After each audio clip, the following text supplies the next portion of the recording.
Today, the Indian soldier is the best in the world. The Indian military leadership is the best in the world. This nation is the best, or the the public is the best. The ethics सबसे best है.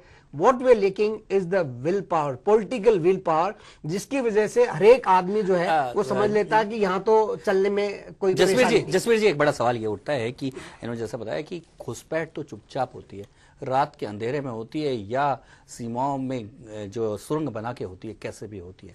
लेकिन सबसे बड़ी बात है घुसपैठियों का जब साफ साफ पता चल जाता है तो भी सीना ताने वो घूमते रहते हैं और सरकार कुछ नहीं करती। उसके ऊपर आपका क्या कहना है? मेरा देखिए, आपने प्रताप जी बिल्कुल ठीक कहा।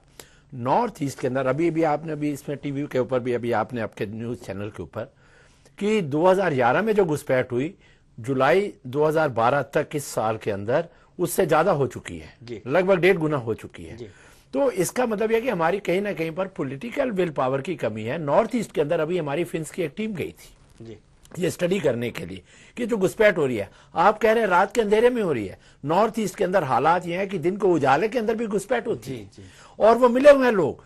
और हमारे यहां से हमारी नीतियां ऐसी बन गई, हमारे कानून ऐसे बन गए कि पुलिस को ये प्रूव करने की जिम्मेदारी डाल दी गई है कि ये इलीगल अंदर घुसपैठ इंसर्जेंसी हुई है, अंदर घुसे हैं। उनको ये प्रूव नहीं करना है कि वो लीगली यहां पर रह रहे हैं, हमें ये प्रूव करना है कि वो इलीगली यहां रह रहे हैं। तो उसका नतीजा ये हो रहा है कि लोग बाग बॉर्डर से नॉर्थ ईस्ट के अंदर जो हमारी डेमोग्राफिक चेंज हुआ है पिछले 20 साल के अंदर, वहां पर ट्रिमेंडसली डेमोग्राफिक चेंज हो गया है।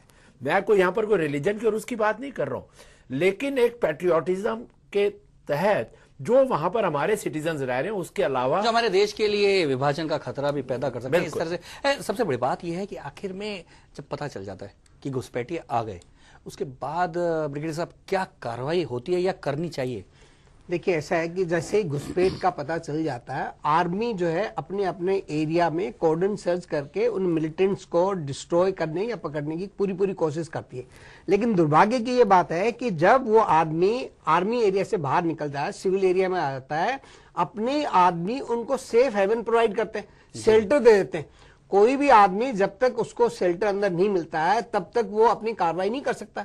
जयपुर में बम धमाके होने का क्या मतलब है? कोई आदमी उधर रहता तभी तो कर सकता है। दिल्ली में कैसे रह सकता है, पूना में कैसे कर सकता है, बॉम्बे में कैसे कर सकता है? यानी कि सिविलियंस में अवेयरनेस की कमी है कहीं ना कहीं। एक तो अवेयरनेस की कमी है, दूसरा ऐसे सेफ हेवन जो है यदि पुलिस आइडेंटिफाई नहीं करती है तो ये दुर्भाग्य की बात है।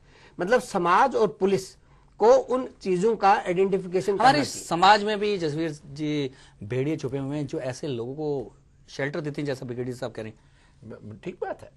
उस वहां पर आकर हमारी जो डोमेस्टिक पुलिस है उनकी भूमिका बड़ी जरूरी है। हमारे यहाँ पर आपने कई बार देखा होगा, क्रिमिनल इज अ क्रिमिनल, उसका चाहे कोई रिलीजन हो, कोई कास्ट हो, कोई क्रीड हो, कोई रीजन हो। लेकिन हमारे यहाँ पर उसके लिए भी कॉम्प्रोमाइज करने के लिए पॉलिटिकल लीडरशिप जो है हमारे पुलिस को भी मजबूर करती है, जो हमारे लिए एक अच्छी बात नहीं है। सर्विलियंस की बहुत सख्त जरूरत है आज के जमाने में। और जो ब्रिगेडियर साहब ने कहा, जो सेफ हेवन्स हैं उनको आइडेंटिफाई कर उनके ऊपर भी सर्विलियंस की बहुत सख्त जरूरत है, क्योंकि अगर उनको हेवन प्रोवाइड होता रहेगा तो इस तरीके की घटनाएं होती रहेंगी और बेगुनाह जाने भी जाती रहेंगी और हमारी सुरक्षा भी कहीं ना कहीं पर कॉम्प्रोमाइज होती रहेगी। अब आपसे जानना चाहेंगे कैसे रोकी जा सकती है, क्योंकि घुसपैठ की बात हुई, खतरनाक है, काफी नुकसानदेह है और सबसे बड़ी बात है व्यवस्था पर जो है प्रहार करती है। ऐसे में कैसे रोकी जाए घुसपैठ? आप सेल बनाए हैं आपने, उनको आप पावर्स दीजिएगा और उनको काम करने की आजादी दीजिएगा और जल्दी से जल्दी उनके ट्रायल्स हों, उनको पेश किया जाए, उनके चालान हों और उनके ऊपर फैसले भी जल्दी से जल्दी हों और उनको सजा भी माकूल दी जाए जी। एक जो डेटरेंट की बात कही है ब्रिगेडियर साहब ने, वो बहुत अहम है।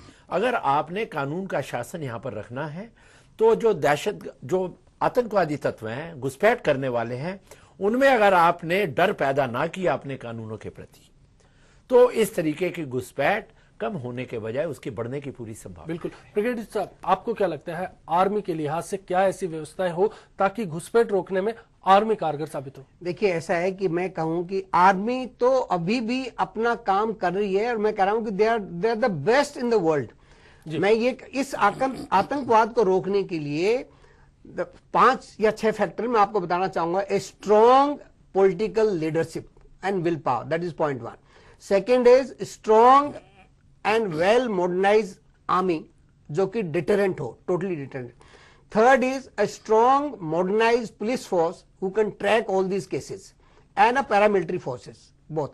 And next is the strong judiciary who can take action and pronounce judgment without wasting more time. And last is, of course, the nation is very great. The public is always with them. System Always को with them. मजबूत बनाने की जरूरत है। हाँ, बिल्कुल these four pillars have to be very, आपको क्या very लगता है दोनों तरफ की जो राय आई है सुरक्षा के लिहाज से बात है, व्यवस्थाओं को मुस्तैद करने के साथ और क्या करना होगा? ब्रिगेडियर साहब ने जैसे बताया कि उसके लिए इच्छा शक्ति की बहुत जरूरत है। जिस तरह से बात ही हो रही थी कि सरकारी इच्छा शक्ति एक, और ऐसा कहा भी गया है कि अश्वम नैव गजम नैव व्याघ्रम नैव नैव च अजापुत्रो बलि तद्या देवो दुर्बल घातका, यानी कि जो बलि जो होती है वो बकरी के बच्चे की होती है, बकरे की, ना तो शेर की होती है ना घोड़े की होती है। तो भारत को बकरी का बच्चा नहीं बनना है, शेर बनना है। जब तक शेर नहीं बनेगा तब तक इसी तरह से घुसपैठ होती रहेगी, आतंकवाद भी होगा। निश्चित तौर पे भारत को मजबूत बनना होगा और तब इच्छा शक्ति जागेगी और ये घुसपैठ ये हिम्मत नहीं करेंगे देश में आने की। ये शेर था, इसको गिदड़ बना दिया गया साहब, वो नहीं होना जी बिल्कुल। व्यवस्थाओं की बात आती है, व्यवस्थाओं में अब बदलाव करना होगा और फिर मजबूती दिखानी होगी। यहाँ हमारे मेहमानों से हम इजाजत चाहेंगे, शुक्रिया अदा करेंगे। चलते चलते आप देखिए क्या कहती है कवि की कलम। नमस्कार।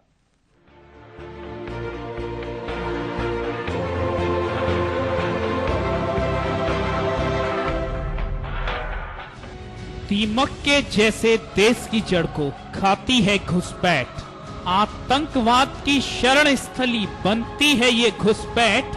कितनी बार देश का दामन जख्मों से सना पड़ा है, फिर भी बार बार धोखे से होती है ये घुसपैठ।